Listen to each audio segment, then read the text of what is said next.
ابطال جريد 5 عاملين ايه؟ يا رب تكونوا بخير. ان شاء الله النهارده المراجعه النهائيه عشان الامتحان، نزلتها بدري شويه عشان نكون بنذاكرها، فركزوا معايا لو انت عايز تكون بتقفل الماده.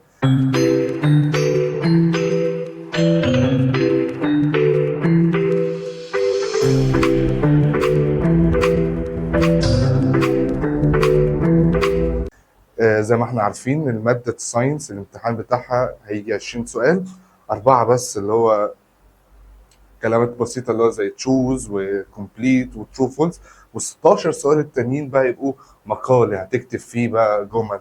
فعشان كده المراجعه بتاعتنا هيكون فيها كتابه كتير، مراجعه متنوعه فيها كل الاسئله، فيها الجيف ريزون، المنشن، اليوزز، الوات هابن، الكومبليت، الترو فولس، الساينتفك تيرم، اللي تشوز، كل ده هيبقى في المراجعه بتاعتنا.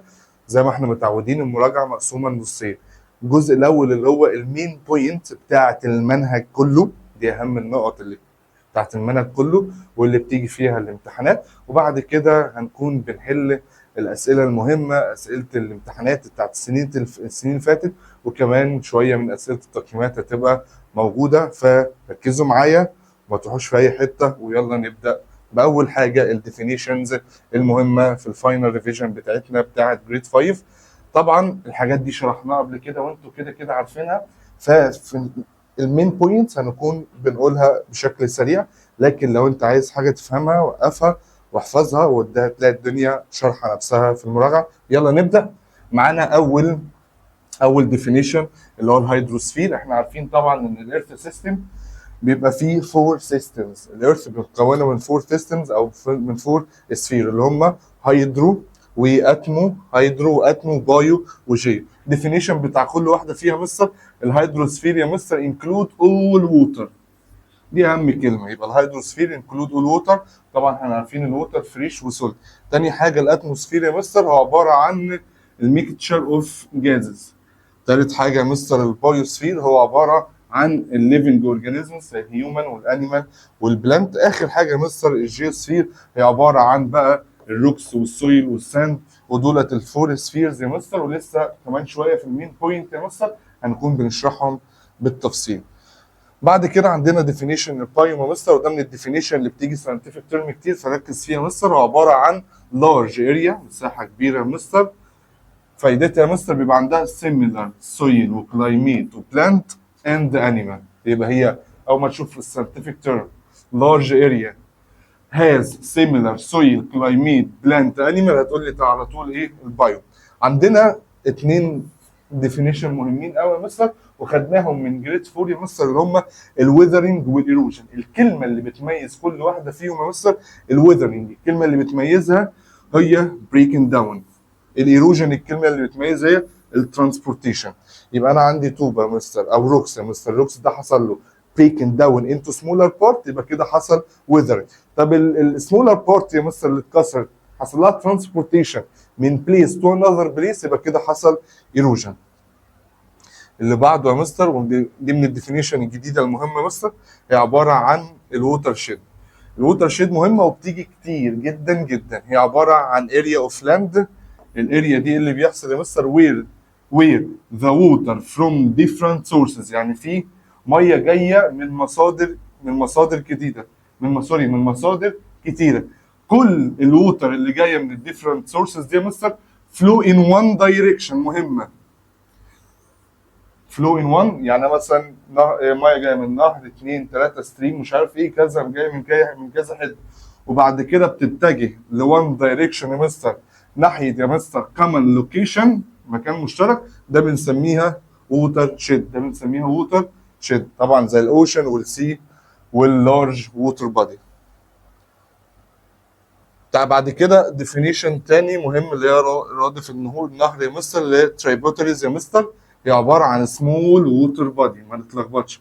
التريبوتريز يا مستر عباره عن سمول ووتر بادي، مالها يا مستر فلو انتو بيجر ريفر. دي اهم كلمتين فيها. التريبوتريز هي عباره عن سمول ووتر باديز فلو انتو بيجر ريفر. زي مين يا مستر التريبوتريز؟ وجالنا في التقييمات بتاعت الوزاره زي الستريمز، سمول ستريمز والسمول بريكس. دولت من الحاجات المهمه عشان ممكن يقول لك اكتب لي اكزامبل للتريبوتريز. طيب بعد كده اب ستريم وداون ستريم مش بيجوا كتير، بس بيجوا في التشوز والحاجات او ترو فولس. مين هو اللي اب ستريم يا مستر؟ هو الستارت بتاع الليفر. طب يا مستر مين هو الداون ستريم؟ هو الاند بتاع الليفر. بعد كده اتنين مهمين جدا جدا جدا وصعبين عليكم انا عارف، اللي هو البريزرفيشن والسستينابيلتي. البريزرفيشن والسستينابيلتي. ايه هم البريزرفيشن والسستينابيلتي دولت يا مستر؟ دولت العلماء او اللي احنا بنستخدمهم عشان نعمل كونزيرف للناتشرال ريسورسز. كونزيرف الناتشرال ريسورسز بطريقتين، اللي هي البريزرفيشن والسستينابيلتي. اول حاجه البريزرفيشن يا مستر، اهم كلمه فيها اللي احنا بنعمل كنترول ريتشنج. كنترول ريتشنج اللي احنا بنتحكم في استخدام الناتشرال ريسورسز or using them اللي احنا بنحد الانسان اللي هو يستخدمها. يبقى اول ما تشوف كلمه كنترول ريتشنج اللي هو الانسان بنحده اللي هو يستخدم الناتشرال ريسورسز، ده البريزرفيشن. تاني حاجه السستينابيلتي، ده معناها ان احنا هنستخدم عادي الناتشرال ريسورسز، الناتشرال ريسورسز اللي فوق مش بنستخدمها. في البريزرفيشن احنا مش بنستخدم الناتشرال ريسورسز، لكن في السستينابيلتي يا مستر احنا ممكن نستخدم الناتشرال ريسورسز بس بطريقه يا مستر، الطريقه دي doesn't negatively affect the future supply of these resources، يعني ما تاثرش بالسلب في المستقبل في استخدام الناتشرال ريسورسز. يبقى الفرق من الاثنين، في البريزرفيشن احنا بنمنع استخدامها او بنقيد استخدامها، لكن في السستينابيلتي بنستخدمها بس بطريقه حكيمه اللي هي ما تاثرش في المستقبل على الناتشرال ريسورسز نفسها. بعد كده ده كده اول يونت اللي هو يونت 3. بعد كده يونت 4 كان بيتكلم عن الجرافيتي، وخلي بالنا الجرافيتي من الحاجات المهمه، والجرافيتي عباره عن اتراكشن فورس عشان طلاب كتير بتتلخبط. الجرافيتي دي اتراكشن فورس عباره عن بولينج فورس مش بولينج. يبقى الجرافيتي عباره عن اتراكشن اللي هي بولينج فورس مش بوشنج. يبقى الجرافيتي اونلي بولينج فورس طبعا. وفايدتها يا مستر اللي هي بتعمل ايه؟ اللي هي بتجيب الاشياء. فايده الجرافيتي بتاعت الارث اللي هي بتجيب الاشياء ناحيه السنتر بتاعت الارث، فبنقول عليها فورس اوف اتراكشن بتبقى بتوين الاوبجكت ذات هاف ماس. طبعا هتكلم عليها كمان شويه اكتر واكتر. الفورس خدناها في جريد 4 برضو. الفورس قلنا في منها نوعين، هي pull or push. pulling or pushing force يا مستر that is applied to an object. بعد كده الفريكشن. فريكشن دي يا مستر هي قوة رخمة. فايدتها يا مستر اللي هي بتعمل سلو داون اند ستوب. والفريكشن فورس دي يا مستر بتظهر امتى؟ لما يكون عندي تو اوبجكت. لازم يكون عندي تو اوبجكت. الشرط الثاني يا مستر التو اوبجكت يا مستر touch each other، ملامسين لبعض. touch each other. وقلنا فايدتها اللي هي بتعمل سلو داون اند ستوب للاوبجكت. يبقى فورس ذات اوبوزيتس. واخر حاجه طبعا اللي هي بتبقى عكس الموشن. لو في شخص ماشي ناحيه اليمين مثلا فهتلاقي الفريكشن ناحيه الشمال. يبقى 3 معلومات عن الفريكشن فورس. اول حاجه اللي هي لازم تبقى between two object و two object touch each other. تاني حاجه يا مستر اللي هي تبقى opposite او opposite الموشن. يبقى هي opposite the motion of a body across اذا كان في سوليد او في ليكويد او في جاز. طبعا الاير ريزيستنس نفس الديفينيشن بس في خلال الحاجات الايه بس through air هتلاقي هو نفس الديفينيشن. لقيت في الديفينيشن سوليد ليكويد جاز يبقى ده فريكشن فورس. لقيت اير بس يا مستر ثرو اير ده على طول الاير ريزيستنس. بعد كده الماجنتيزم يا مستر. الماجنتيزم بقى عكس الجرافيتي. الجرافيتي قلنا عباره عن اتراكشن فورس، لكن دي اتراكشن وريبالشن. اتراكشن وريبالشن طبعا بتبقى او بتنشا بتوين تو ماجنت. يكون عندي تو ماجنت او بتوين ماجنت واوبجكت. يبقى هي بتوين تو ماجنت او ماجنت واوبجكت. بعد كده الارث اكسس، وده حاجات برضو مهمه. انا عندي الارث بتاعتي مصر هنا بيبقى فيه اكسس يا مستر بنسميه الاكسس اوف ايرث او الارث اكسس. عباره عن ايميجينري لاين، هو خط وهمي مش حقيقي مش بنشوفه يا مستر. فبيمر بيه يا مستر بيمر بالنورث والساوث بول passing through north pole and south pole of earth. بعد كده عندي حاجتين مهمين جدا جدا وبيلخبطونا، الروتيشن والريفولوشن. الروتيشن والريفولوشن يعني مثلا الاثنين معناهم دوران، بس امتى استخدم كلمه روتيشن وامتى استخدم كلمه ريفولوشن يا مستر؟ الروتيشن لو انا عندي اوبجكت بيلف حوالين اكسس، اوبجكت بيلف حوالين اكسس يبقى كده الاوبجكت ده بيعمل روتيشن، يبقى هو عباره عن spinning of an object around an axis، around an axis. لكن زي ما الارث بتعمل روتيشن around its axis، احنا عارفين الارض بتدور حوالين الاكسس بتاعتها، يبقى كده انا قلت كلمه روتيشن ولا ريفولوشن؟ طبعا قلت كلمه ايه؟ روتيشن. طب يا مستر لما الارث بقى تعمل روتيت اراوند ذا صن ينفع انا اتلخبطت، ينفع اقول كلمه روتيت؟ لا طبعا ما ينفعش اقول كلمه روتيت، لازم اقول كلمه ايه؟ ريفولوشن. يبقى الريفولوشن يا مستر عباره عن اوربيتنج اوف ان اوبجكت اراوند انذر اوبجكت، يعني اوبجكت بيلف حوالين اوبجكت تاني يبقى بنسميه ريفولوشن، اوبجكت بيلف حوالين اكسس ده كده بنسميه روتيشن. السايكل هو series of events that is repeated in the same order، تيجي في الساينتفك تيرم. يبقى قلنا السولار سيستم عباره عن sun و 8 بلانيت، واحنا عارفين الصن ده ستار، يبقى السولار سيستم consists of one sun and 8 stars. طب الكونستليشن ديفينيشن الجديد اللي علينا عباره عن مجموعه من الستار، جروب اوف ستار زي مستر، بيعملوا certain shape in the sky، بيعملوا شكل معين في السماء. طيب ايه الديفينيشن بتاع الستار؟ هي عباره عن جاينت سفيرز، سفيرز بتبقى كبيره جدا جدا جدا، تتميز اللي هي سوبر هوت جازز، غازات بتبقى سخنه جدا جدا. طيب الجالاكسي يا مستر، الجالاكسي ده بقى هو عباره عن جروب اوف ستار وبلانيت اند جازز، يبقى في فرق من جروب اوف ستارز بس وفرق من جروب اوف ستارز وبلانيت اند جازز. الجالاكسي احنا عايشين في حاجه اسمها يونيفرس، الكون بيتكون من حاجات اسمها جالاكسيز. الجالاكسي بيبقى فيها ايه مثلا؟ بيبقى فيها ستار وبلانيت وجازز، يبقى الجالاكسي جروب اوف ستار بلانيت جازز كلهم هيلت توجذر طبعا باي جرافيتي فورس. اليونيفرس اللي انا كنت لسه بقول عليه هو عباره عن وايد سبيس، مسافه شاسعه جدا جدا، بيبقى فيها ايه بقى يا مستر؟ بيبقى فيها كونتينز السيليشال بادي.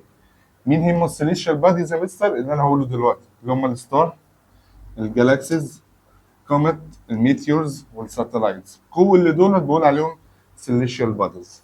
طيب الاتموسفير مهمه جدا جدا جدا، it is a protective layer، هي طبقه حمايه. الاتموسفير هي عباره عن طبقه حمايه protective layer around the earth، بتبقى حوالين الارث. وركز عشان بتيجي give reason allow some light wave to pass and block other، هي بتعدي بعض اللايت ويف اللي هي بتبقى مفيده لينا وبتمنع اللايت ويف التانية اللي ممكن تأذينا، والكلام ده هناخده أكبر، يعني هناخده أكتر ونفهمه أكتر لما نكبر ونطلع في إعدادي. يبقى الأتموسفير عبارة عن بروتكتيف لاير تبقى حوالين الإيرث يا مستر، وبتعدي سان لايت وبتمنع شوية سان لايت.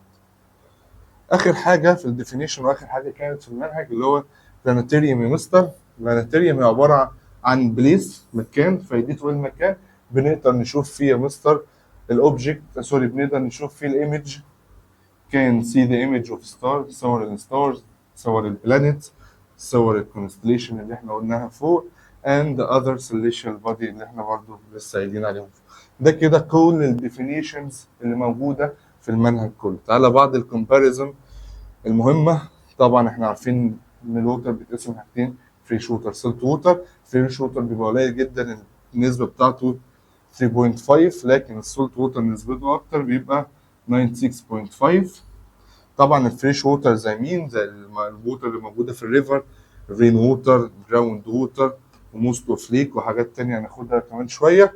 لكن الفريش ووتر زي اللي موجوده في الاوشن والسي، وطبعا بعض الليكس، يبقى موست ليك فريش ووتر لكن سم ليك سولت ووتر. المقارنه دي من المقارنات المهمه جدا جدا. تعالى هنقارن بين الاوشن، السي، الستريمز، البوند، من حيث التايب اوف ووتر، هل فريش ولا سولت. الووتر موفمنت، هي بتتحرك يا مستر ولا بتبقى ثابته.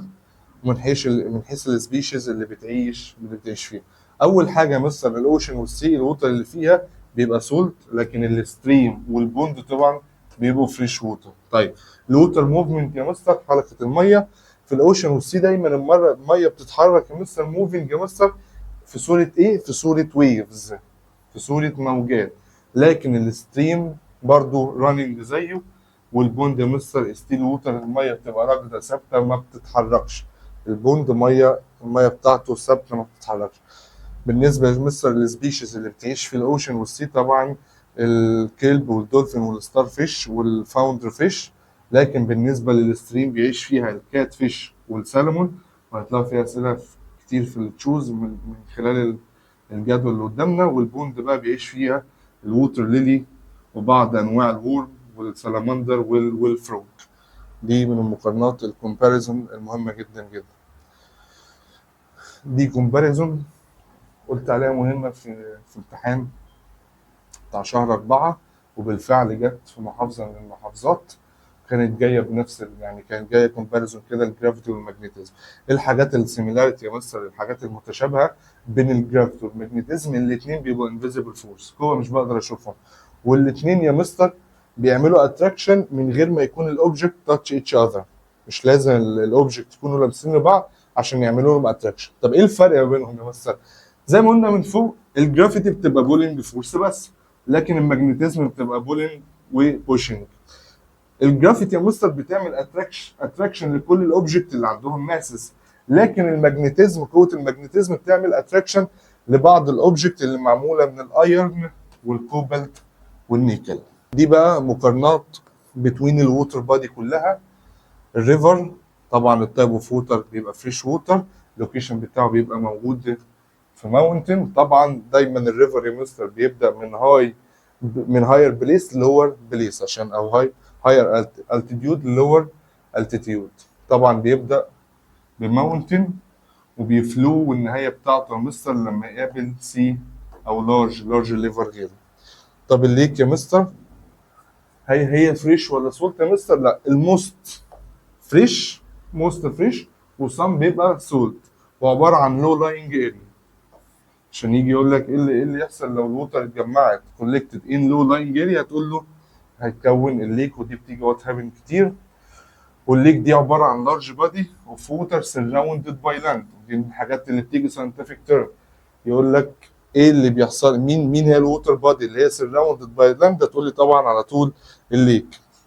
الويت لاند يا مستر هي عباره عن فريش ووتر يا مستر، وبتتميز اللي هي لاند partially covered with water. هي لاند متغطيه جزئيا مش كلها، مش زي الليك، جزء منها متغطي بالووتر. طيب والانواع بتاعها يا مستر زي السوامبس والمارشز والباوند اللي هي البوكس، دولت الانواع بتاعت الويت لاند. طيب بعد كده حاجه اسمها ستوير يا مستر، هي عباره عن سولت ووتر ميكس مع فريش ووتر، يعني هي ميكس بالاثنين، يعني الميه بتبقى فيها فريش مع سولت، اسمها ستوير يا مستر. وامتى بتتكون؟ لما الريفر يعمل ميت يقابل سي او اوشن. يبقى لما الريفر يقابل سي او اوشن يا مستر بيكون لي حاجه اللي هي الستوير يا مستر. وبيعيش فيها يا مستر طبعا حيوانات عادي، انيمال، زي ما انيمال كتير بتعيش في انواع كتيره من الووتر بادي. بعد كده الجراوند ووتر اللي هي الميه اللي بتبقى الميه الجوفيه اللي تحت الارض.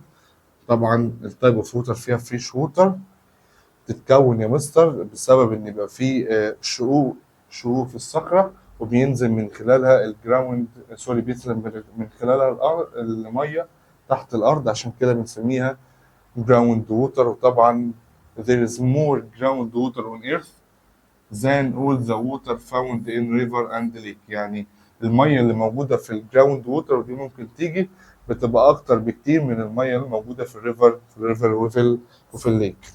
اخر حاجه يا مستر الاوشن يا مستر الووتر اللي فيها بيبقى سولت ووتر. ودايما الاوشن ده بيربط او بيبقى حوالين يا مستر القارات. ودايما عشان ده سؤال الطلاب بيتلخبط فيه، دايما القاع بتاع الاوشن يا مستر بيبقى فيه ماونتن عادي وبلينز، يعني هضاب عادي وجبال. دايما في قاع النهر بيبقى قاع المحيط بيبقى فيه ماونتنز وبلينز. دي كانت المون فيسز طبعا قلنا ساعات المون بيبان كانه كريسنت، وساعات بيبان كانه فول مون، وساعات بيبان كانه نيو مون. كريسنت يعني جزء من المون هو اللي بيبقى اليومينيتد، جزء منه بيبقى منور وبياخد شكل الهلال، عشان كده بنسميه كريسنت، سمول شايني كريسنت. طيب لو المون كله يا مستر اللي هو الجزء المواجه للإيرث لو كله illuminated فولي illuminated، ده على طول بنقول عليه فول مون، وده بيبقى في نص اللونر مانث اللي هو الشهر الهجري، ده ميدل اوف لونر مانث او هجري مانث. النيو مون بقى عكس الفول مون يا مستر، هنا القمر كله يعني الجزء اللي من القمر اللي بيواجه الارض كله بيبان اللي هو illuminated منور، لكن في النيو مون يا مستر كله بيبان كانه مستر دارك، فولي دارك، فولي دارك، وده بيبقى اخر يوم اللاست داي اوف ذا لونر مانث، اخر يوم في اللونر مانث اللي هو الشهر الهجري زي شعبان ورمضان وشوال اللي هي الشهور دي. بعد كده عندنا مين بوينت هنراجع عليها بسرعه جدا، احنا كده كده قلناها في المراجعات اللي فاتت. ايه هي الامبورتنس؟ خلي بالك في فرق بين الامبورتنس اوف ووتر واليوزز اوف ووتر. الامبورتنس اوف ووتر اهميه الميه، ان الهيومن والاليمنت بيشربوا ووتر عشان يعملوا سرفايف. تاني حاجه البلانت طبعا نيد ووتر عشان يجرو. تالت حاجه ان في بعض الانيمال والبلانت يا مستر البيت بتاعهم الووتر، ليف ان ووتر. يبقى ثلاث حاجات اكتبهم لما يقول لي كلمه امبورتنس مش يوزز. اليوزز بتاعت الووتر هناخدها كمان شويه. بعد كده الووتر بوديز اون ايرث يا مستر، يعني الحاجات اللي بيبقى فيها ووتر زي الاوشن والسي، وقلنا عباره عن سولت ووتر. وقلنا الليك يا مستر هي عباره عن ووتر بودي سراوندد باي لاند، معظمها بتبقى فريش، most of them fresh، وسم اوف them سولت ووتر. بعد كده اتكلمنا عن الريفر وقلنا بيتحرك من هاير التيتيود، من هاير بليس للور التيتيود اللي هو لور بليس يا مستر، ودايما بيبقى فريش ووتر. جراوند ووتر اتكلمنا عليها اللي هي beneath the earth surface اللي هي بتبقى تحت الارض، بتيجي بسبب ايه؟ عشان لو قال لي جيب ريزون عليها، do you do the leakage of water بسبب تسريب يا مستر الميه into the earth through يا مستر البورز روكر اللي هي المسام بتاعه الصخور، بتيجي جيب ريزون كتير. بعد كده هل الووتر يا مستر رينيوبل ولا نون رينيوبل؟ طبعا الووتر رينيوبل ريسورسز، جيف ريزون يا مستر عشان هو احنا ممكن نعمل لها ريبليسد، كان بي ريبليسد ان ناتشر ثرو ذا ووتر سايكل. وقلنا الووتر هنتكلم كمان شويه عن الووتر سايكل وهتدرسوها بالتفصيل ان شاء الله السنه الجايه في جريد 6. طيب هو ده الووتر سايكل اللي هنتكلم عليه. مثلا يا مستر انا عندي شويه ووتر موجودين في اي ووتر بادي، ووتر موجود في اوشن او في سي او في ليك، الووتر ده بسبب السان لايت هيحصل له ايفابوريت، بعد ما يحصل له ايفابوريت هيتحول من ليكويد لجاز. بعد كده شويه الووتر فيبور اللي موجودين في الهواء هيحصل لهم كولكت، هيتجمعوا ويكونوا لي حاجه اسمها كلاودز، سحب، ودي بتيجي كتير ان الووتر فيبور يمثل كولكتد ان ويعمل لي فورمنج ليه؟ هتقول لي طبعا فورمنج كلاود. نكبر الرسمه شويه عشان تشوفوا. طيب بعد كده بعد ما يكون لي الكلاود الووتر هترجع تاني يا مستر، بس في صوره ايه يا مستر؟ في صوره رين، وهتدرسوها بالتفصيل ان شاء الله السنه الجايه. طبعا دي معلومه سهله ان الليفنج اورجانيزمز محتاجين الووتر عشان يعملوا درينك وكرو وسرفايف. لما تشوف الارث كده هتشوف كانها يا مستر عباره عن بلو ماربل، لو شفتها من السبيس تلاقي الارث عباره عن بلو ماربل. ليه يا مستر؟ تقول لي عشان 71 يعني 3 كوارتر، ثلاث ارباع الارض كفرد باي ووتر، ودي من اسئله الجيف ريزون اللي كانت بتيجي في التقييمات، عشان كده بنشوفها من السبيس كانها بلو ماربل. هل التوتال اماونت اوف ايرث يا مستر التوتال اماونت اوف ووتر على الارث يا مستر بيتغير؟ لا، doesn't change. كميه الميه على الارض بتفضل ثابته. ليه يا مستر اللي جه فريسو؟ عشان الووتر كان بي ريبليست، ممكن نعمله ريبليست من خلال الووتر سايكل. وي كان ريسايكل ووتر، والنسبه doesn't change زي ما قلنا. طيب الووتر اللي موجوده في الووتر باديز يا مستر اللي هي موجوده في صوره ليكويد ستيت، هل الووتر اللي هي في صوره ليكويد ستيت ممكن تبقى سوليد وممكن تبقى جاز؟ يبقى الليكويد ستيت ممكن يتحول يبقى سوليد ستيت اللي هو في صوره الايس، امتى يا مستر؟ لما يكون الويذر يبقى كولد باي فريزنج، ويكون اكستريملي كولد ويذر، الدنيا تبقى تلج. طب امتى الليكويد ستيت تتحول لجاز ستيت والووتر يبقى ووتر فيبور؟ طبعا باي ايفابوريشن. يبقى هنا من ليكويد لسوليد باي فريزنج، ومن ليكويد لجاز باي ايفابوريشن. دولت الفور سفيرز اللي احنا قلنا هنتكلم عليهم بالتفصيل، مهمين جدا. اول سفير اللي هو الجيو سفير، وكلمه جيو يعني ايرث، دي مهمه جدا. الجيوسفير ليها اسم تاني اللي اسمها ليثوسفير، وبتيجي كتير كتير كتير كتير. طيب الجيوسفير يا مستر كونتين ايه؟ الروك اقول عليه جيوسفير، المينرال، السويل، لاند فورمز زي الماونتن والفالي وكل دولت بقول عليهم يا مستر جيوسفير. وكمان المولتن روك، الصخور المنصهره اللي بتبقى جوه الارض، كل دولت بقول عليهم جيوسفير. بعد كده ندخل على الهيدروسفير. كلمه هيدرو يعني ووتر. طبعا الهيدروسفير كونتين ايه مستر؟ اي حاجه فيها ووتر زي الاوشن، السي، الريفر، الجليشر، الجراوند ووتر، كل ده تبع الهيدروسفير. بعد كده الاتموسفير. كلمه اتم يا مستر يعني فيبور، والاتموسفير يا مستر يوجوالي كولد، وساعات بنقول عليه الاير. يبقى كلمه اتموسفير هو كلمه اير. هو بينكلود كل الغازز. زي مين يا مستر الغازز؟ زي الكربون دايوكسيد جاز، والاكسجين والنيتروجين، ودولت احنا كده كده عارفينهم. اخر حاجه البايوسفير. والبايوسفير كلمه بايو معناها لايف يا مستر، وده اللي بيشمل الليفنج اورجانيزمز زي الهيومن والانيمال والبلانت. هنتكلم شويه بقى على الاكواتيك ايكو سيستم، اللي هو النظام البيئي البحري يا مستر. قلنا الميه يا اما تبقى فريش يا اما تبقى سولت، عشان كده بتتقسم كلاسيفايد انتو يا اما سولت ووتر ايكو سيستم او فريش ووتر ايكو سيستم. خلي بالكم عشان بيجي عليها اسئله كتير الحاجات اللي احنا هنقولها دلوقتي. طيب هنتكلم على اول حاجه السولت ووتر ايكو سيستم، وبيبقى فيها تو اريا السولت ووتر ايكو سيستم. يا اما شالو اريا يعني ميه ضحله، يعني ايه مثلا ميه ضحله؟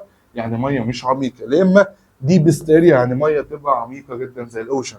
طيب الشالو اريا يا مستر بيبقى موجود فيها الكورال ريفز. هتلاقي مثلا يجي في تشوز يا مستر يقول لك الكورال ريفز يا مستر فاوند ان، موجوده فين؟ هتقول له ان شالو اريا.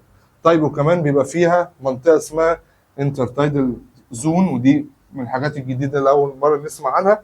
وممكن تيجي في الساينتفك تيرم يقول لك هي اريا موجوده في الكوست، ساعات بيحصل لها ديسابيرنس وساعات بيحصل لها ديسابير وساعات بيحصل لها ابير. امتى بيحصل لها ديسابير يا مستر؟ لما يكون التايد يبقى هاي، يبقى بيحصل لها ديسابير لما يكون هاي تايد، لما يكون في هاي تايد. وامتى بيحصل لها ابير يا مستر؟ لما يكون لو تايد. ده الديفينيشن بتاع ايه؟ بتاع الانترتايدال زون، ودي من الحاجات المهمه. طيب الديبست اريا اللي هي الميه بتبقى عميقه جدا جدا، عشان كده بيسموها ابيسال زونز. يبقى الديبست زون هي اسمها ابيسال زونز. ليه سموها كده يا مصر؟ عشان هي بتبقى فيري ديب لدرجه ان السان لايت مش بتقدر توصل لها. So that sunlight can't reach them. عشان كده مفيش جرين بلانت تلاقيه موجود في الاوشن. لو قال لك give reason ليه مفيش جرين بلانت جرو ان اوشن، هتقول له عشان الاوشن عباره عن ديب اريا، منطقه عميقه جدا جدا، ان السان لايت يا مستر كانت ريتش ذم، مش بتوصل لها. عشان كده مفيش بلانت او جرين بلانت سوري يقدر يتزرع في الاوشن او يبقى موجود في الاوشن. طيب تعالى ناخد اكزامبل على السولت ووتر ليك. عندي تو اكزامبل، ليك عسل يا مستر ودي موجوده في جيبوتي، وعندي كمان ليك بردويلي ودي موجوده في مصر، وتعرف مكان كل واحده فيها. دلوقتي هنكون بنتكلم على الفريش ووتر ايكو سيستم. خلصنا السولت ووتر. فريش ووتر ايكو سيستم برضه بيبقى فيه حاجتين، يا اما بوند وليكس يا مستر، يا اما بوند المفروض بوند وليك، يا اما فلوينج ووتر بادي. طيب اكزامبل للفريش ووتر زي ناصر ليك، ودي اهم واحده، دي موجوده في مصر طبعا، ودي بتبقى عباره او بيبقى فيها فريش ووتر. بعد كده هناخد interaction between the different four system، ان بيبقى في تفاعلات بين الفور سيستم يعني. طبعا في اكزامبل كتير هناخدها واحنا بنحل الاسئله. طيب هل كل الفريش ووتر اللي هي نسبتها قليله موجوده في الصوره اللي هي الليكويد اللي احنا بنشربها؟ لا، موست اوف فريش ووتر يا مستر بتبقى موجوده في صوره فروزن ووتر يعني ميه متجمده، بنسميها مستر جليشرز. يعني حتى الفريش ووتر اللي احنا بنشرب منها، اللي احنا عشان نستخدمها عشان نعيش، بتبقى قليله، ومش قليله بس، كمان معظمها بتبقى في صوره فروزن ووتر. فاكرين الاول لما قلنا في فرق بين الامبورتنس اوف ووتر واليوزز اوف ووتر؟ خدنا فوق الامبورتنس اوف ووتر الثلاث حاجات، دلوقتي هناخد اليوزز اوف ووتر. انا بقول بسرعه عشان دي حاجات كده كده عارفينها يعني. طبعا بنستخدمها في الدرينجنج، في الباثنج، في الاستحمام، يمثل اللي احنا نعمل كليننج، نعمل الفيشنج، واهم حاجه الجنريت الكتريستي كمان بنستخدمها اللي احنا نولد طاقه، وبنستخدمها كمان في الاجريكلتشر والترانسبورتيشن. كل دولت استخدامات الووتر. يبقى لما اقول لك يوز اوف ووتر تكتب لي دولت، لما اقول لك الامبورتنس اوف ووتر تكتب لي فوق. احفظ 2 3 عشان تكتبهم، مش لازم تبقى كلهم. السورسز اوف فريش ووتر، الحاجات اللي فيها فريش ووتر: ريفر، رين، جليشر، بوند، جراوند ووتر، وستريم، حاجات سهله. الحاجات اللي بتبقى فيها سولت ووتر: اوشن وسي. وحوار الليك قلنا ان موست اوف ليك يا مستر فريش ووتر، لكن سم اوف ليك سولت ووتر. الحاجات اللي بتيجي وجت في التقييمات: ازاي مستر نحافظ على الفريش ووتر؟ وانت بتغسل وشك اقفل الحنفيه. يبقى turning off water tap يا مستر، during يا مستر brushing your teeth، وكمان وانت بتعمل واشنج يور هير، يعني وانت بتغسل سنانك او بتغسل ايدك، تغسل شعرك، اقفل الصنبور بتاع الحنفيه. تاني حاجه لما تيجي تاخد شاور، خد شاور بسرعه، مش لازم تقعد ساعتين يعني تاخد شاور. يبقى taking a quick shower، دي من الحاجات اللي جت في التقييمات. يا مستر حوالي يا مستر 10% من الانيمال، 10% من الحيوانات يا مستر بتبقى عايشه في الفريش ووتر. يبقى دي حاجات ممكن يجي سؤال مثلا ايه اهميه الفريش ووتر؟ اول حاجه يا مستر تقول لي ان الانسان، ان الهيومن او البلانت او الانيمال يا مستر نيد ووتر تو سرفايف. تاني حاجه ان في 10%، 10% من الانيمال يا مستر بتعيش في الفريش ووتر. اوكي. طبعا الفريش ووتر بتبقى قليله، فلازم نحافظ عليها. طيب البور كواليتي اوف فريش ووتر، لما يكون الفريش ووتر دي يا مستر الكواليتي بتاعتها بقت وحشه، ده بيؤدي لايه؟ طبعا ده هيدمر الايكو سيستم. ليدز ده بيؤدي اول حاجه ان الاف الحيوانات او الاف الكائنات الحيه هيحصل لها ديث. طبعا لو احنا شربنا ميه ملوثه هنموت. يبقى death of thousands of living organisms every year. وكمان ممكن يحصل extinction of some species اللي طبعا اللي بتعيش في الفريش ووتر. عشان كده ده من الاسئله بقى المهمه. طبعا قلت لكم الاسئله هتيجي مقاليه كتير، فلازم تذاكروا الحاجات دي، تكتبوا كتير في الامتحانات. انا قلت لكم اهو. تعال نشوف يا مستر. طيب لو نسبه الرينفول يا مستر زادت، نسبه الرينفول زادت، نسبه الميه يا مستر هتزيد ولا هتقل؟ طبعا هيحصل increase the level of water، وده هيسبب حاجه اسمها ايه؟ فلوز. يبقى لو الرينفول زادت يا مستر الليفل بتاع الووتر هيحصل لها انكريز، وده بيعمل كوزن للفلوز. عكسها لو الرينفول نسبه المطره قلت، فالووتر ليفل في الستريم او في الريفر هيحصل لها تجريز، وده بيسبب الجاود، الجفاف. طبعا الاثنين عكس بعض، طبعا مفهومه يعني. بعض الحاجات المهمه يا مستر، طبعا لما استخدمنا قلنا ناتشرال ريسورسز ممكن نستخدمها عشان نعمل بعض الاوبجكت. بنستخدم التري عشان نعمل بيبر، بنستخدم الاويل برودكت عشان نعمل موست بلاستيك، بنستخدم يا مستر البلانت برودكت اند الانيمال برودكت عشان نعمل الكلوث.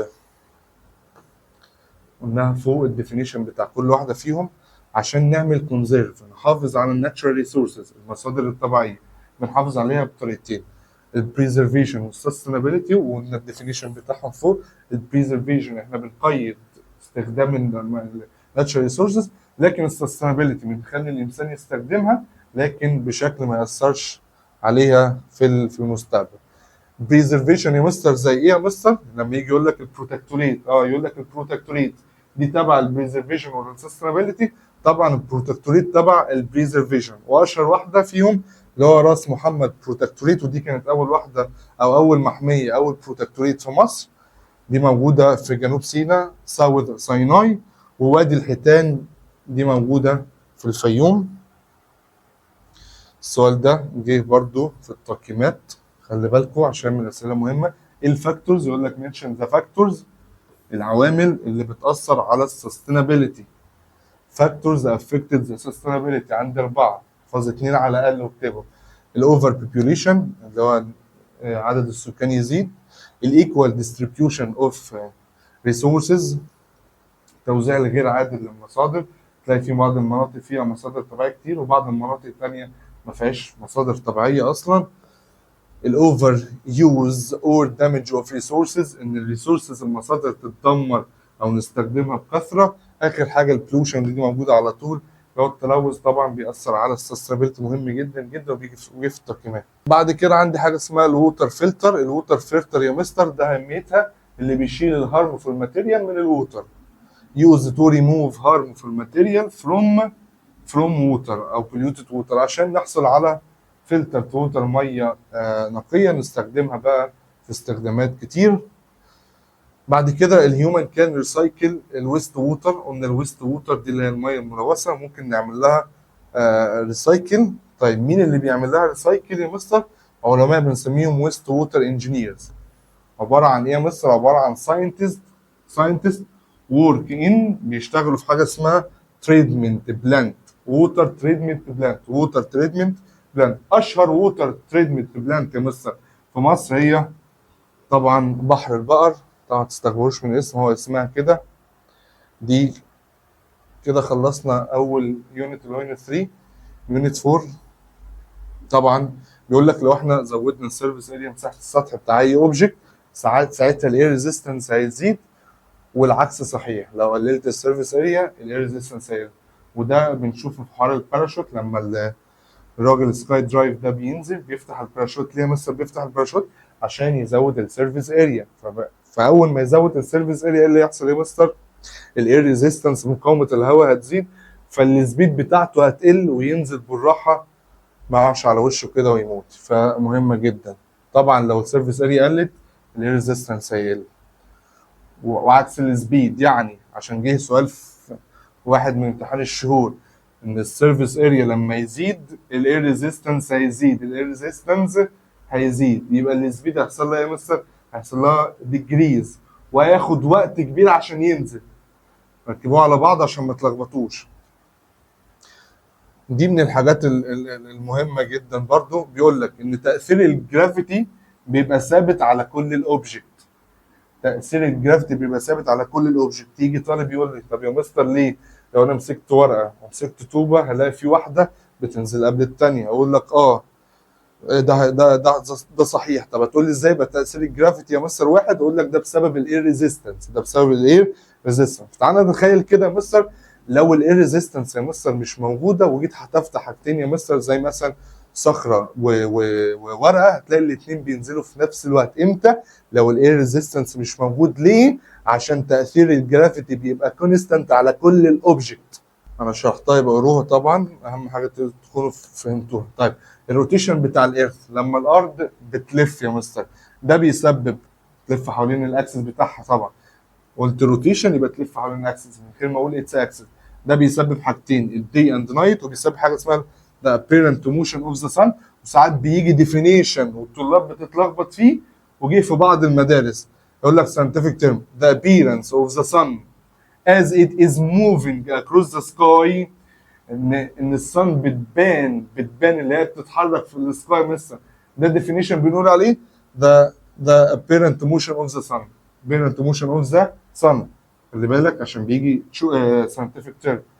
لما نشوف الصن كانها بتتحرك في السكاي، ده بنسميها apparent motion of the sun. ده كده بالنسبه للإيرث روتيشن. طب بالنسبه للإيرث ريفولوشن يا مستر، لما الارض بتلف حوالين الصن ده بيسبب لي بقى الفور سايكل. اوكي. وطبعا بيقول لك ان الصن ده هو اللي بيكون الشادو، كده كده عارفينه. بعد كده المون هاز ديفرنت فيزز. ساعات بنشوف المون كانه كريسنت، ساعات بنشوفه كانه فول مون، ساعات بنشوفه كانه جيبل، ساعات بنشوفه كانه نيو مون. ليه يا مستر؟ ليه بنشوفه كده؟ بسبب 3 حاجات. بسبب ان الارث بتعمل ريفولوشن اراوند ذا صن، وبسبب ان المون بتعمل ريفولوشن اراوند ذا ايرث، وبسبب ان الارث والمون بيعملوا ريفولف اراوند ذا صن. دولت تكتبهم هم ال3 لو قال لك ليه المون هاز ديفرنت فيزز، وانا هنلاقيهم تحت في الجيف ريزون، ادينا قلتهم دلوقتي اهو عشان ما نقولش تحت تاني. ده اتكلمنا عليه الفيرست كريسنت. احنا طبعا عندنا تو كريسنت، فيرست كريسنت وسكند كريسنت. في الفيرست كريسنت الجزء اللي بينور بيزيد ولا بيقل؟ طبعا بيزيد. السايز بتاع اليومينيتد بارت بيحصل له انكريز، ده فين؟ في الفيرست. لكن في السكند كريسنت الاليومينيتد بارت بيحصل له مستر ديجريز. واخر حاجه بلانيتاريوم يا مستر، هي عباره عن مكان قلنا الديفينيشن بتاعه فوق، فايدته اللي احنا بنقدر نشوف صور للستار والبلانيت والكونستليشن، وبيعرضوا الصور بيعرضوا الصور من خلال يا مستر بروجكت يا مستر، بيعرضوه على اون 8 سيلينج على السقف بتاعه، وبيبان كانه دوم، كانه قبه. في ناس اسمهم بلانيتاريوم دايركتور، اللي هم المسؤولين بقى، اللي هم مسؤولين عن المكان ده نفسه. فايدتهم ايه يا مستر؟ اللي هم او بيعملوا ايه؟ استادي البيهيفير والبروبرتي بتاعت السيليشال بادي، بيستادي البيهيفير والبروبرتيز بتاعت السيليشال بادي، وكمان هم دولت اللي بيديروا المبنى بتاع البلانيتاريوم يا مستر. وبكده اخر حاجه، من خلال يا مستر المكان ده بيعرض لنا يا مستر رياليستيك شو، يعني اميزنج رياليستيك شو، يعني عرض حقيقي خيالي كده يا مستر. طبعا كانه بيجيب السبيس على الارض، فبتقدر تشوف السبيس بشكل واضح. ده كده اول جزء في مراجعتنا، ده المين بوينتس والديفينيشن والكومباريزن المهمه. بعد كده نخش بقى على الجزء الثاني في المراجعه بتاعتنا، وهي الاسئله بتاعت الامتحانات والتقييمات اللي جت السنه دي. نبدا بالتشوز which of the following part of biosphere. قلنا biosphere يا مستر يعني living organisms. مين هنا living organisms؟ طبعا الانيمال. السؤال اللي بعده all the following are from sources of water. كلهم sources of water ما عدا مين يا مستر؟ مش source of water. طبعا المولتن روك. المولتن روك ده مش هيخزن ميه، لكن الجراوند ووتر فيها ميه، البوند فيها ميه، الجليشرز فيها ميه، لكن المولتن روك ما فيهاش ميه، ومولتن روك تبع الجيوسفير.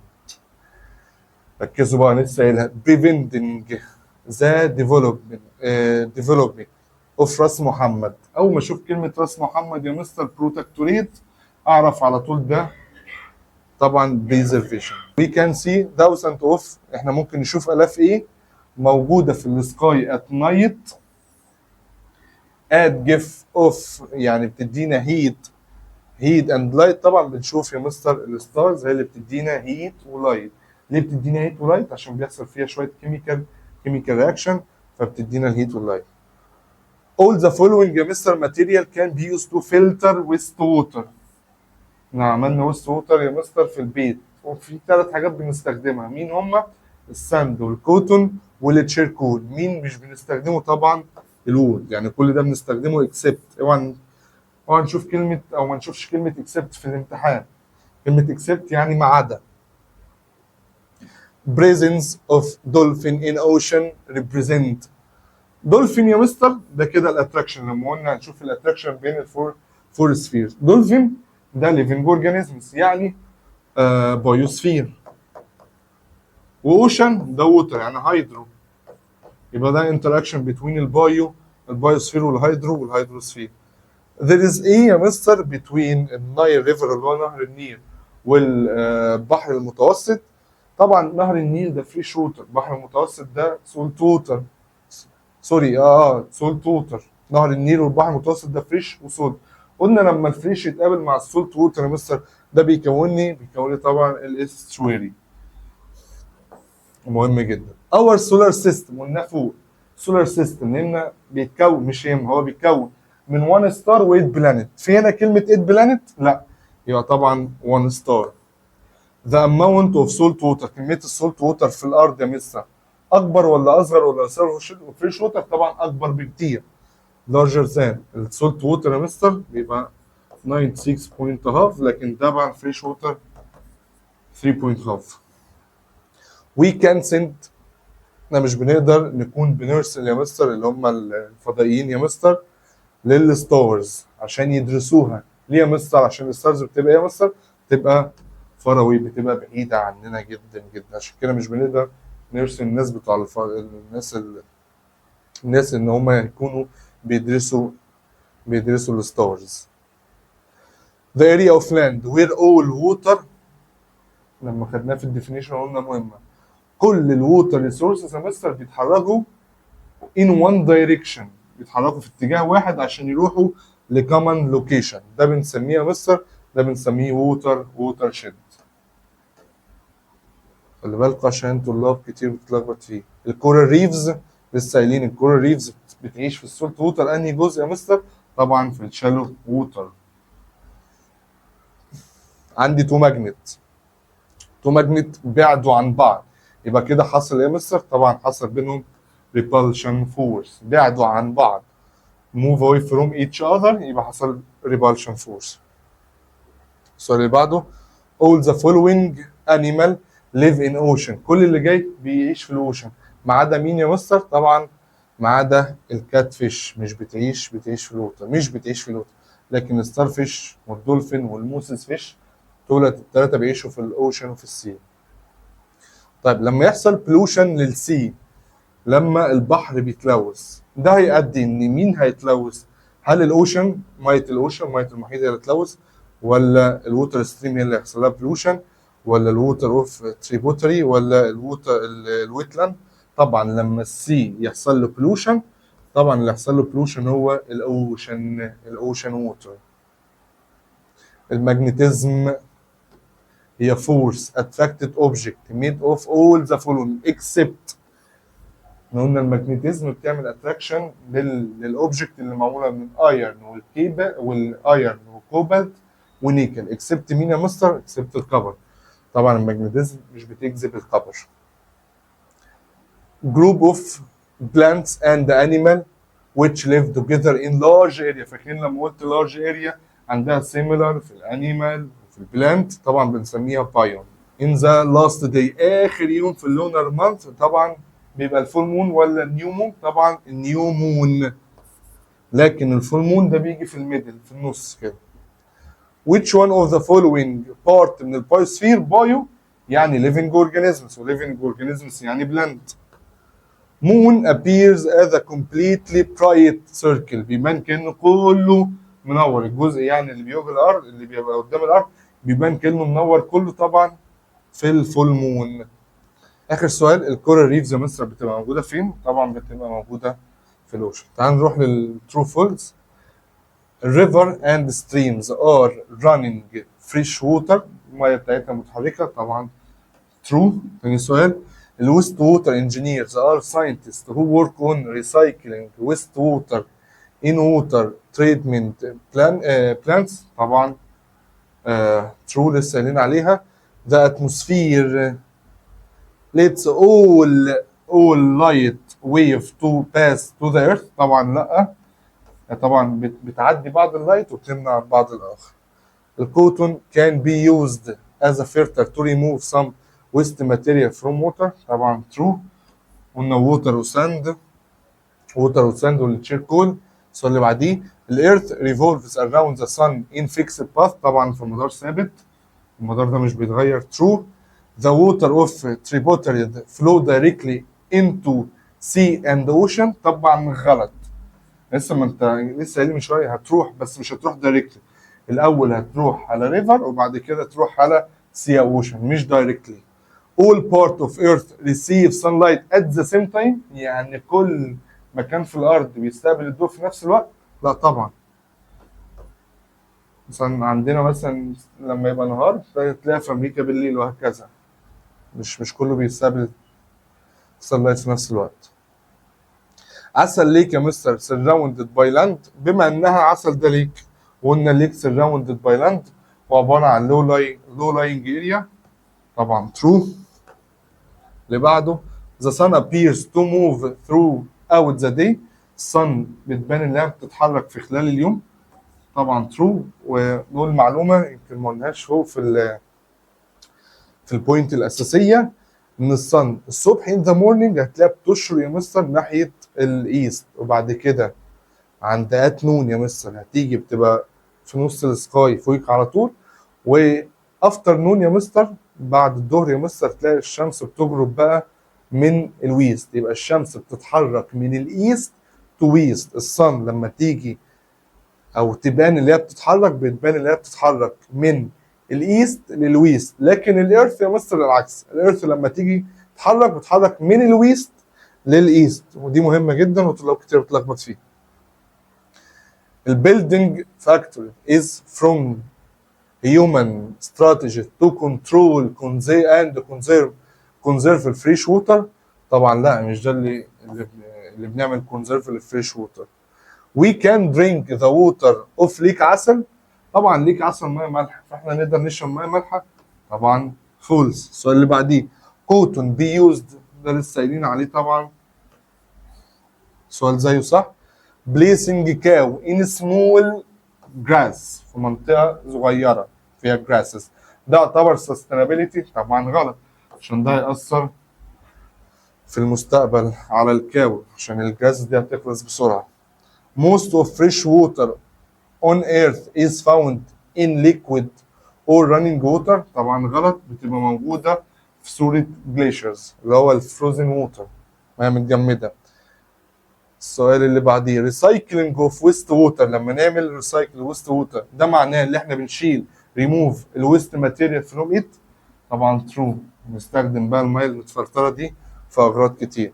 الجرافيتي only affect object in motion، الجرافيتي بتأثر على الحاجات اللي بتتحرك. طبعا غلط، فولس، الجرافيتي بتأثر على كل حاجة إذا كان بتتحرك أو مش بتتحرك. in full moon phases we can't see the moon in the sky. لا غلط، ده بيبقى في النيو مون، ساعتها مش بنشوف القمر.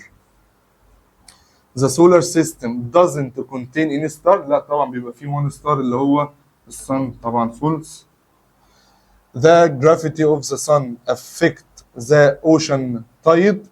طبعا غلط، امال مين اللي بيأثر على الاوشن تايد يا مستر؟ الافكت او الجرافيتي سوري بتاعت المون مش الصن. waterfall or parts of hydrosphere، ووتر وهيدروسفير يبقى true. بعد كده نخش على الساينتفك تيرم. الاكشن اوف كنترول، اول ما اشوف كلمه اكشن اوف كنترول ريتشنج الهيومن ده على طول بريزرفيشن، بنتحكم او بنأيد الانسان اللي هو يستخدم natural resources، ده كده بريزرفيشن. طيب they are giant spheres of super hot gases، بتبقى spheres كبيره، خدناه فوق في الديفينيشن طبعا دولت الستارز. مش هحل عشان كده كده الاجابات موجوده تحت، فعشان وقت الفيديو ما يطولش وتزهقوا. dark object that revolve around the earth، حاجه object بيدور حوالين الارث وبيرفلكت السان لايت. طبعا المون، ممكن يجي يقول لك جيف ريزون ليه المون برغم ان هو اوبك اوبجكت يا مستر بس بيبان اللي هو برايتلي، هتقول عشان هو بيعمل ايه؟ ريفلكت السان لايت، ريفلكت السان لايت. the force of attraction that change the direction of a moving object، اول ما اشوف كلمه force of attraction يا مستر ده على طول الجرافيتي، ودايما الجرافيتي بتغير الدايركشن. مثلا لو جبت القلم ده هتفته لفوق او القلم ده طلع لفوق، مين اللي هينزله تحت؟ الجرافيتي. مين بقى اللي غير التشينج بتاعه؟ الدايركشن بتاعه طبعا هو الجرافيتي. يبقى نمبر 4 جرافيتي. ان imaginary لاين، اول ما اشوف كلمه imaginary لاين وبيبقى بيعدي بالتو بولز يا مستر ده الارثز اكسس، الارثز اكسس اللي هو محور الارض. نمبر 6 type of pollution that occur as a result of the throwing waste water in river، ده طبعا الووتر pollution، نوع من انواع التلوث، ده طبعا تلوث الميه الووتر pollution. type of water which represent 3.5 نسبة صغيرة يبقى fresh water. نمبر 7 fresh water. نمبر 8 the sun and 8 planet، مين اللي بيبقى فيهم sun و 8 planet بيلفوا حوالين الصن؟ طبعا solar system. نمبر 9 water body that often start in the mountain، يبدأ في الماونتن، البداية بتاعته الماونتن يمثل طبعا الريفر، يبقى 9 الريفر. نمبر 10 the process in which small particles of rock transported، خدناه في الديفينيشن لما السمول روك اللي اتكسرت دي بتتحرك، يبقى كده عملية الايروجن، يبقى نمبر 10 ايروجن. 11 it is the group of star، مجموعة من الستار بلانيت جازز كلهم هيلد من بتأثير الجرافيتي يا مستر طبعا ده الجالاكسي وخدناها في الديفينيشن فوق. it is the pull or push خدناها في جريد 4. هي مين؟ هي الفورس، عباره عن pull or push that is affect on object بتاثر على الاوبجكت. يبقى نمبر 12 force. it is the group of stars that forms a pattern or look like a certain shape. جروب في الستارز بيجمع لي شكل معين، قلناها برضو فوق في الديفينيشن اللي هو الكونستليشن. the orbiting earth around the sun. around the sun يعني object بيلف حوالين اوبجكت يا مستر، بس هنا الارث بيلف حوالين الصن، يبقى روتيشن ولا ريفولوشن؟ طبعا الارث's revolution. earth's revolution. areas of the ocean which contain coral reefs and intertidal zones بيبقى فيها الكورال ريفز والانترتايدال زون. طبعا الشالو اريا برضه رجعنا عليها في المين بوينت، كل ده كان موجود في المين بوينت. the fastest rotating planet that rotate on its axis دي من البوينت اللي ما قلتهاش فوق عشان موجوده هنا. طبعا اكتر بلانت بيلف يمسح حوالين الاكسس بتاعه هو الجوبيتر. يبقى 16 جوبيتر. the spinning of earth on its axis طبعا الارث's rotation. عكس كان اللي فوق اللي هو 14 يا مستر كان earth's revolution عشان earth حوالين الصن، لكن 17 spinning of earth on its axis ده طبعا earth's rotation. السؤال اللي بعده the area along the coast that disappears تختفي ساعات في الهاي تايد وبتظهر appears at the low tide. طبعا الانترتايدال زونز ودي مهمة وقلت عليها. force بتعمل pull object down toward the earth's center بتاخد الحاجة لتحت. طبعا هي الجرافيتي، يبقى 19 جرافيتي. 20 يا مستر invisible force. عندنا 2 invisible force، يا اما جرافيتي يا اما ماجنتيزم. السؤال هنا عايز ايه؟ that attract metal object to magnet، يبقى طبعا ماجنتيزم، يبقى 20 او 20 هو الماجنتيزم. group of stars form a pattern in the sky. لسه قايلين واحد شبهه اللي هو constellation. it's an area of land where all water from different sources flow toward the common location. طبعا خدناها في التشوز اللي هي الووتر شيد. 22 ووتر شيد. بعد كده 23 the sun and 8 planet قلنا solar system. it is the place where river end نهاية الريفر اللي هو داون ستريم. يبقى it's the place where the river end نهاية الريفر داون ستريم. لكن لو قال لي ريفر ستارت يبقى الاب ستريم، لكن هنا داون ستريم. اخر سؤال في الساينتفك تيرم a water body that's surrounded by land. طبعا الليك نخش على الكومبليت على طول. any object has gravity depending on its بيعتمد على حاجتين، لازم يبقى عنده mass بيعتمد والديستانس away from the earth. يبقى depending الماس والديستانس، الماس والديستانس. يبقى نمبر 1 ماس وديستانس. the land that is partially covered with water جزء من الارض متغطيه بالووتر طبعا الويت لاند. while the place where the river end لسه قايلين واحده شبهها scientific term downstream. the earth's system that includes all living organisms. طيب يا مستر الارث اللي بيبقى فيه كل الليفنج اورجانيزمز طبعا البايوسفير. السؤال اللي بعده object number 4 object move down from high place toward the ground. حاجه بتتحرك من فوق لتحت بتقع طبعا بسبب الافكت بتاع الجرافيتي. نمبر 5 the group of star make certain shape بيعملوا شكل معين في السكاي قلناها كتير. constellation بنمبر 5 constellation. West water engineers design ways to protect communities عشان يحمينا من ايه يا مستر؟ يحمينا من الفلود الفيضانات. يبقى 6 flood. نمبر 7 the moon phases are repeated every lunar month يعني بتتكرر كل شهر هجري. the force of gravity دايما الفورس بتاعت الجرافيتي بتبقى pulling force. يبقى 8 بولينج فورس. نمبر 9 جيوسفير، كان ليه اسم تاني قلت لكم عليه فوق اللي هو ليثوسفير. بعد كده the force that opposes movement. اول ما تشوف force that opposes movement عندي اتنين ممكن يمشوا، يا اما الفريكشن يا اما الاير ريزيستنس. قال لي solid liquid gas يبقى friction، لكن هنا قال لي through air بس يا مستر، يبقى هنا air resistance. يبقى نمبر 10 air resistance. the force that slowed down movement برضه حاجتين، ممكن friction air resistance، بس هنا قال لي solid وليكويد وجاز، فهنا تبقى الفريكشن فورس نمبر 11 فريكشن فورس. 12 during the water cycle in nature the water evaporate، وبيكون الووتر لما يحصل له evaporate يكون لي water vapor. water vapor then it return back to the earth's surface in form rain، بترجع تاني يا مستر في صورة rain. بعد كده the force of magnetism، قوة المagnetism يا مستر ساعات بتبقى pull object toward the magnet or pull.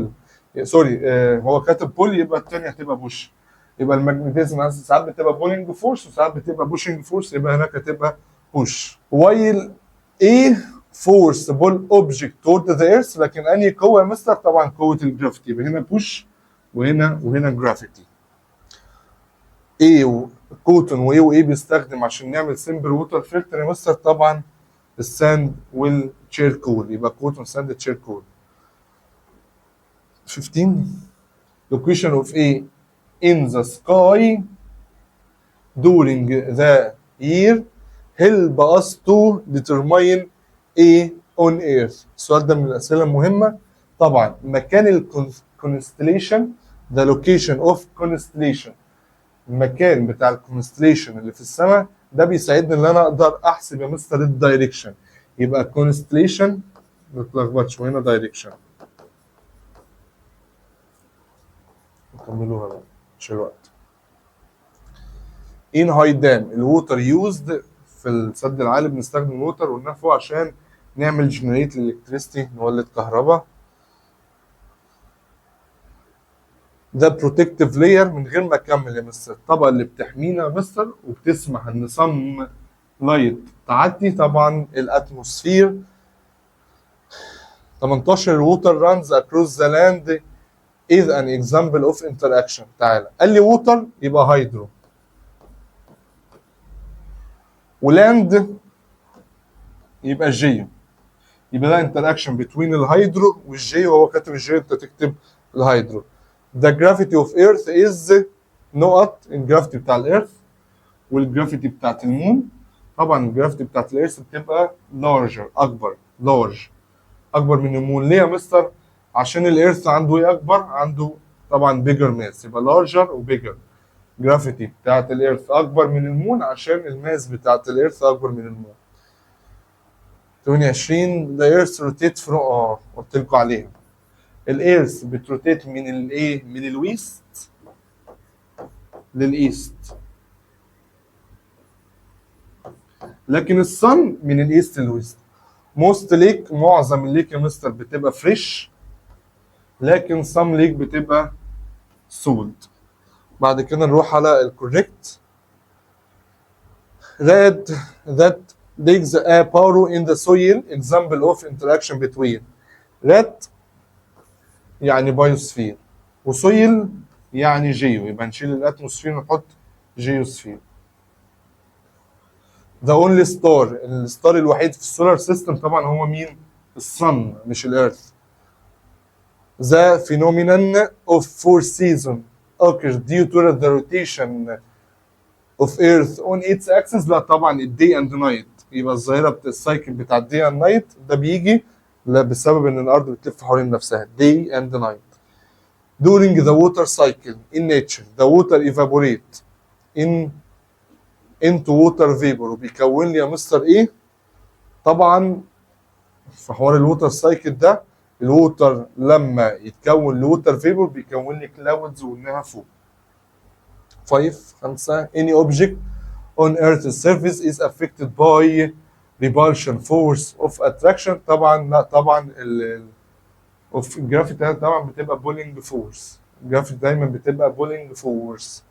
البلاستيك made of wood of tree. طبعا البلاستيك بيجي يا مستر من الاويل برودكت، وقلناها الثلاث حاجات اللي فوق.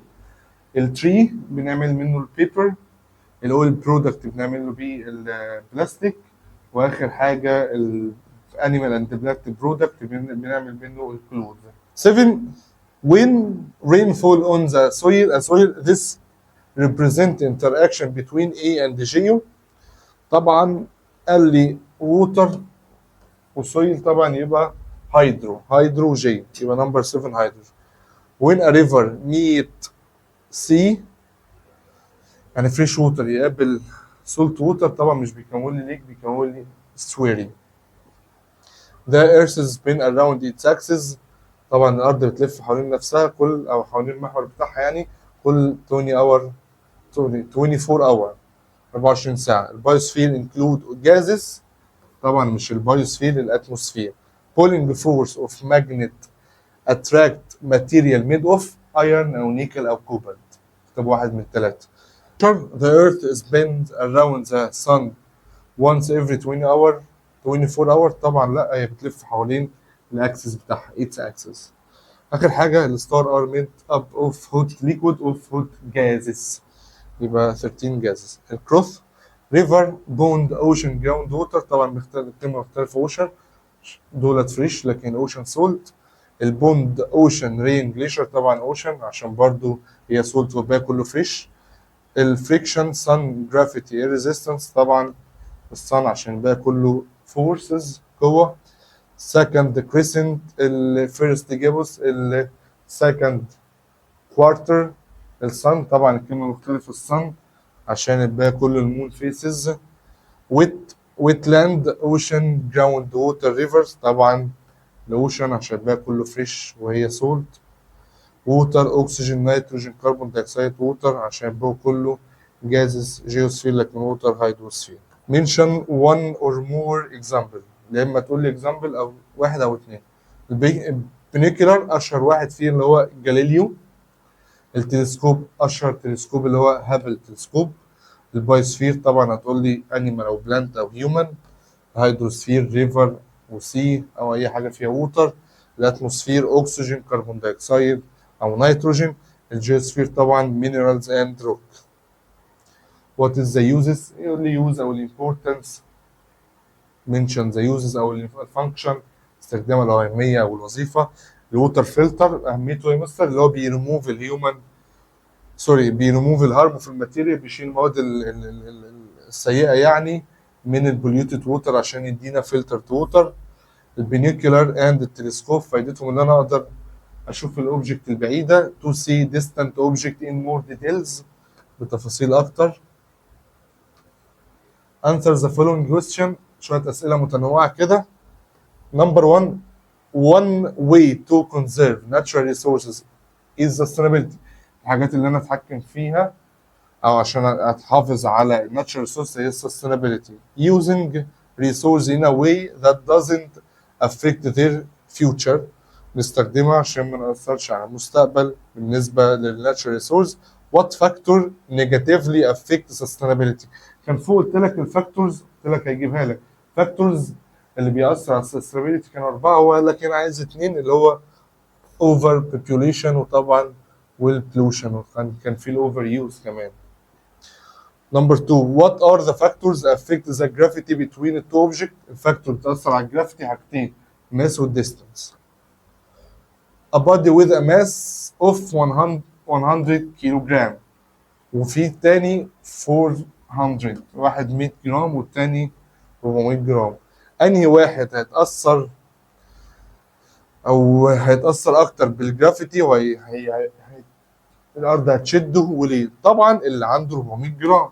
ليه يا مستر؟ عشان الماس كل ما بيزيد الجرافيتي بيحصل لها انكريز. when the mass increase الجرافيتي increase، عشان كده نختار الاكبر في الماس. بعد كده what is the force that make plants revolve in fixed orbit around sun؟ الفورس اللي بتخلي البلانتس يدوروا حوالين الصن؟ طبعا الجرافيتي فورس، شيل هي فورس واحده، the gravity force of the sun. اخر اسئله الجيف ريزون وات هابن بسرعه. تعال ناخد الجيف ريزون اللي احنا قلناه قبل كده، خلاص هنسيبه عشان وقت الفيديو كبر وانتوا هتزهقوا اكيد، بس ان شاء الله ما تزهقوش. ادي مراجعه فاينل قبل الامتحان فلازم تبقى كبيره يعني. ليه الصن بتبان انها كبيره يا مستر ومنوره برغم ان كل السانز سوري برغم ان كل النجوم يا مستر بتبان انها صغيره؟ عشان دي اقرب حاجه للارض، هو اقرب ستار للارض because the sun is the closest star to the earth.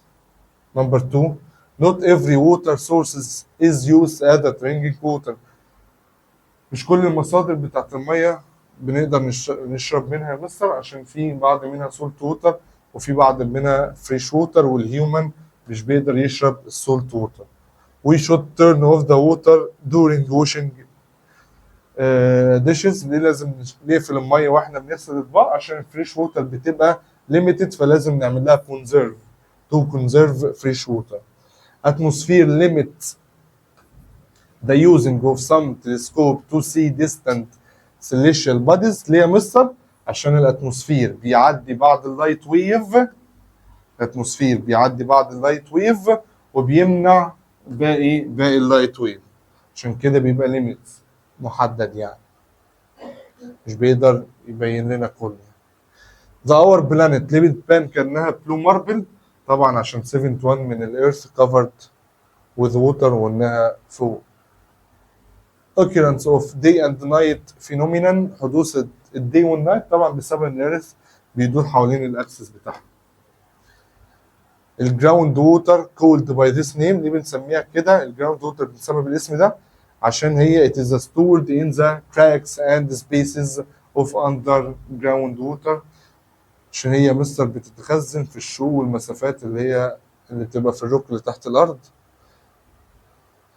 الستارز appear bright in the sky at night. ليه الصن بتبان كانها منوره يا مستر بالليل؟ عشان طبعا هي بتدينا لايت، سوري الستارز بتدينا لايت.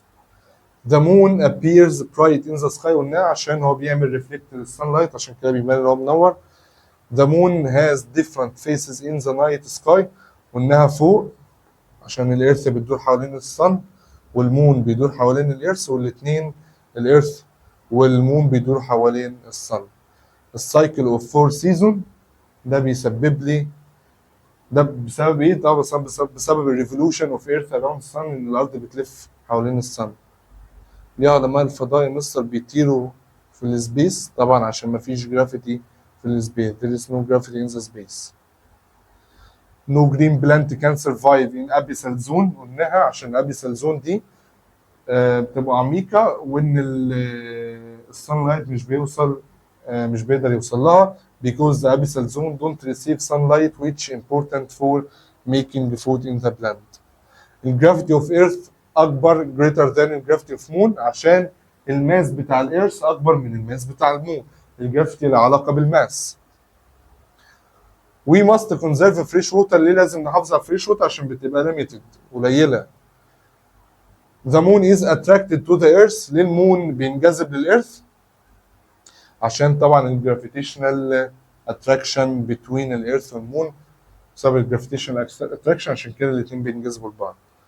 Planetarium is an important building for space scientists. ليه مبنى مهم؟ because we can see image، من خلاله بنقدر نشوف الايمج بتاع الستار، البلانيت كونستليشن وباقي السيليشال بودي. اللي بعده some iron needles attracted to the magnet، بسبب قوة الماجنت اللي بنسميها ماجنتيزم because magnetism force pull them to magnet، بتجذبه ناحية الماجنت. you should turn off the water، طبعا قلنا عشان نعمل conserve الفريش ووتر قلنا قبل كده. the quality of fresh water affect the life on living organisms. ليه الكواليتي بتاع الفريش ووتر بيأثر على حياة الكائن الحي؟ عشان لو الفريش ووتر بقى عنده بور كواليتي، الكواليتي بتاعته وحشه، ده بيؤدي ان يحصل ديث لالاف الكائنات الحيه، وممكن يحصل اكستنكشن لبعض الانواع اللي هو سام سبيشيز. الجراوند ووتر كولد ذيس نيم قلنا قبل كده مش هنقوله تاني. البيبر كليبس ار بولد تورد ذا ماجنت بسبب الماجنتيزم، قوه الماجنتيزم قلناه. when you breathe the bicycle brake، لما تدوس على الفرامل السبيد اللي هي مستر بتقل لغايه ما تقف، طبعا بسبب الفريكشن فورس. البريك دي يا مستر بيطلع الفريكشن فورس، والفريكشن فورس بيبطئ الحركه بتاعه البايك. half of earth يا مستر appears dark at night، ليه نص الارض بيبان اللي هي ضلمه بالليل؟ عشان هي doesn't receive the sunlight، مش بتستقبل النور بتاع الشمس، فعشان كده بتبان اللي هي dark. also either rotates on its axis we don't feel its movement. والاسئله المهمه جت في التقييمات. برغم ان الارض بتتحرك حوالين المحور بتاعها، بس احنا مش بنشعر بالحركه دي عشان احنا بنتحرك، احنا ك living organisms بنتحرك بنفس السبيد بتاع الارث. because we are moving with the same speed of earth. stars seem to move in the sky. ليه الستارز بتبان اللي هي تتحرك في السماء؟ الاسئله برضو اللي بتيجي جت في التقييمات، عشان ان الارث، عشان بسبب ان الارث بتتحرك حوالين الاكسس بتاعها due to earth's rotation on its axis. 27 if a trash dam is established near a tributary that is connected with a river، تقول لي the letter of the trash dam will be flowing into the water of tributary then into the river causing water pollution. طبعا ده سؤال مع الوات هابن مش مع الجيف ريزون، ده ممكن يقول وات هابن. طيب البلانيت ريفولف around the sun in fixed orbit، ليه بيفضلوا يدوروا في نفس الاوربت يا مستر؟ طبعا بسبب الجرافيتيشنال بولينج الكبيره بتاعه الصن due to the great gravitational pulling force between the sun and the planet. The ball it changes، كرة بتغير الدايركشن بتاعها بعد ما نرميها لفوق يا مستر، بسبب ان الجرافيتي بتسحبها لتحت because the gravity force always pulls it toward او downward، نجذبها لتحت. خلاص قربنا نخلص، اخر 4 والاخر 5. The sun appears it move across the sky، قلنا بسبب الروتيشن الارث حوالين الاكسس، قلنا قبل كده. الاير ريزيستنس affect the movement of an object which fall from height، اي حاجه بتقع لتحت الاير ريزيستنس بيأثر عليها. ليه يا مستر؟ عشان الاير ريزيستنس بيعمل slow down the movement of the object during its falling، بيبطئ السرعه بتاعت الاشياء اللي بتسقط. سكاي درايف ليه بيفتح الباراشوت بتاعه وهو بيعمل لاندنج يا مستر؟ عشان يقلل السبيد to slow down his speed، من خلال اللي هو ده طبعا بسبب الاير ريزيستنس، عشان الاير ريزيستنس بيزيد فالسبيد بتقل. You always land on the ground when you jump up، ليه لما بتنط بترجع تانية؟ طبعا بسبب الجرافيتي بتاعت الارث. اخر حاجه the sun appears to rise، الاسئله المهمه اللي قلت لك عليها. sun بتبان اللي هي بيحصل لها رايز من الايست، بيحصل لها ست من الويست. هتقول لي عشان الارث بتتحرك من الويست للايست because the earth rotates from west to east. what happen، اللي يحصل what happen plants can't get carbon dioxide، لو بلانت ما عرفش ياخد الكربون دايوكسيد طبعا مش هيعرف يعمل مش هيعرف يعمل الفود بتاعه من خلال عمليه الفوتوسينثيس بروسيس. الارث ستوبس spinning on its axis، لو الارض وقفت الدوران بتاعها مش هيبقى فيه day ونايت. طبعا الدي والنايت يا مستر نوت هابن. binocular and telescope were not invented، لو ما فيش البينوكيولارز والتلسكوب مش هنعرف نشوف الاجسام البعيده بمور ديتيلز. can't see distant object in more details. water is collected low lying area، طبعا اتكون الليك على طول، واحنا كنا قلناها فوق. الليك is formed the shadow of an object if the، اللي يحصل للشادو لو الصن is located at east or west، يعني لو موجود عند الايست او عند الويست. اللي يحصل للشادو مستر؟ الشادو هيبقى longest، the shadow of the object will be longest، هيبقى اكبر شادو. لكن عند النون يا مستر الشادو بيبقى short. animals that live in lake if they dry up، اللي يحصل للحيوانات اللي بتعيش في الليك لو الليك دي جفت يا مستر، الانيمال دي هتعمل ادابت او هيحصل لها طبعا dying. تقوليش داي على طول، لازم تكتب لي اللي هو يعمل اول ادابت، لو ما عرفش يعمل ادابت طبعا هيعمل داي. زي ايه اللي يحصل للستيت اوف ووتر يا مستر؟ لو تعرض لاكستريم كولد ويذر طبعا هيتحول لايس. لو سوليد ستيت الارث doesn't rotate around rotate on its axis، لو الارض ما لفتش حوالين نفسها مش هيبقى في دي ونايت. الفينومينال بتاع الدي ونايت مش هتحصل. نمبر 9 الفريش ووتر اوف ريفر ميت سولت ووتر. انا عندي فريش ووتر قبل سولت ووتر منها كتير قوي، طبعا هيكون لي الاستواري. اللي يحصل للبلانيتس if the sun has no gravity، لو السن ما عندهاش جرافيتي هتلاقي البلانيت بيحصل له فلوت اوف انتو سبيسز. هيسيبوا ليف ذير اوربت، هيسيبوا الاوربت المدار بتاعهم وهيطفوا في السبيسز وكل واحد يروح في حته. اللي يحصل للجرافيتي اوف اوبجكت لو الماس انكريز، طبعا الجرافيتي انكريز عشان العلاقه بينهم دايركت. ماس انكريز الجرافيتي انكريز، لكن الديستانس العكس، لو الديستانس انكريز الجرافيتي ديكريز، وجت في امتحانات الشهر. اللي يحصل if the rate of rainfall increase on a river، لو نسبة المية كترت طبعا هيحصل لي الفلودنج وانها فوق. اللي يحصل للتري شادو، للظل بتاع الشادو في المورنينج وات نون طبعا هيبقى longest. لكن لو سألني طبعا المورنينج هيبقى longer shadow، لكن في النون يا مستر هيبقى shorter او shortest shadow، اصغر شادو. يبقى في المورنينج شادو كبير، في النون يا مستر شادو صغير. What happened when the earth rotate around its axis؟ طبعا لو لفت حوالين الاكسس بتاعها هيحصل لي الدي والنايت.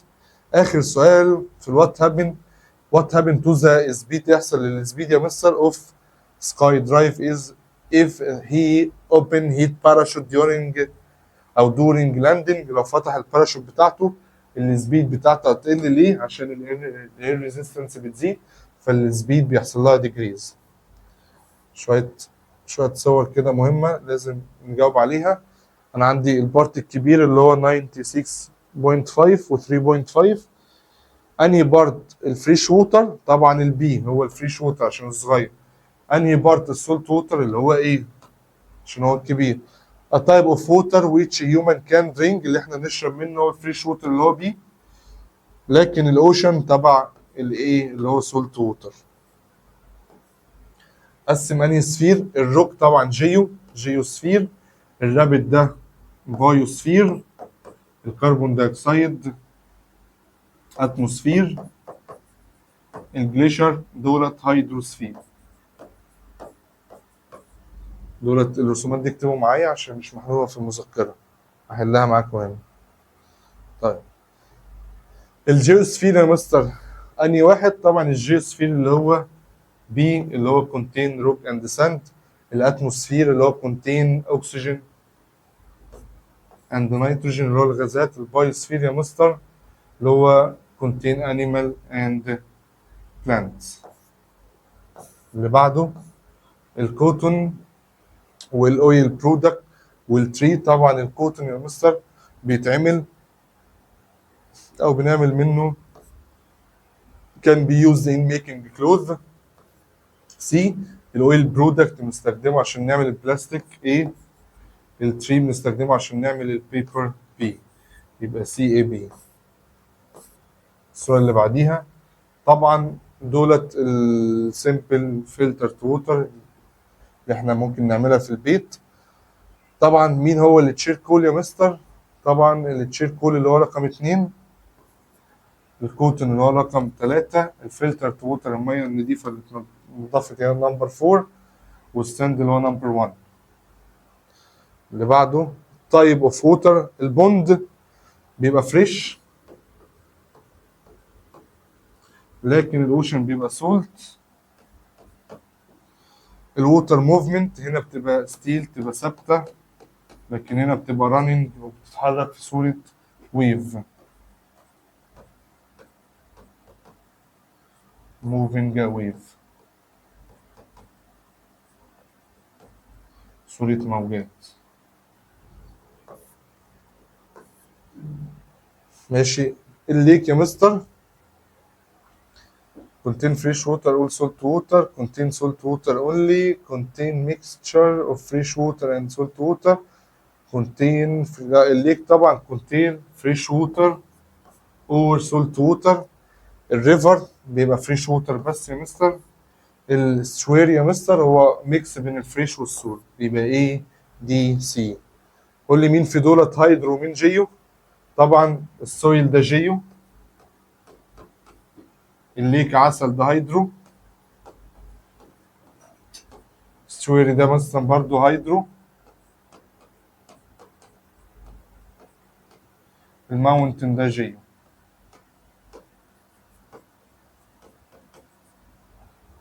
ووتر والفريش ووتر بسرعة. الويتلاند ده فريش ووتر، الاوشن ده سولت ووتر، الجليشر ده فريش ووتر، ليك بردويلي ده سولت ووتر وموجودة في مصر.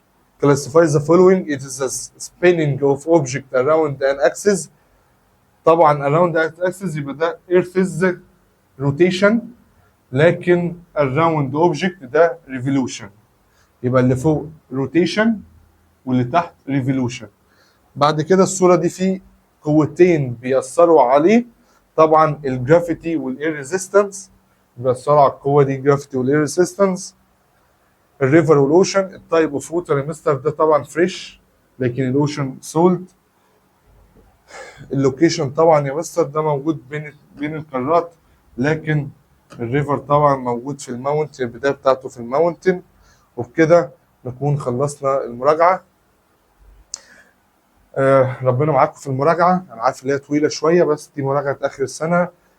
زي ما قلت لكم الامتحان هيبقى كتابه كتير، فعشان كده الاسئله فيها كتابه كتير. ارجوكم ذاكروا كويس ورقه وقلم عشان تكونوا بتحلوا كويس. ولو انت عايز المذكره كلمني على الرقم ده، ابعت لي على الواتساب اكون ببعت لك المذكره عشان تعرف تكون بتذاكرها كويس. ربنا معاكم وما تنساش ان الساينس is fun for everyone. سلام.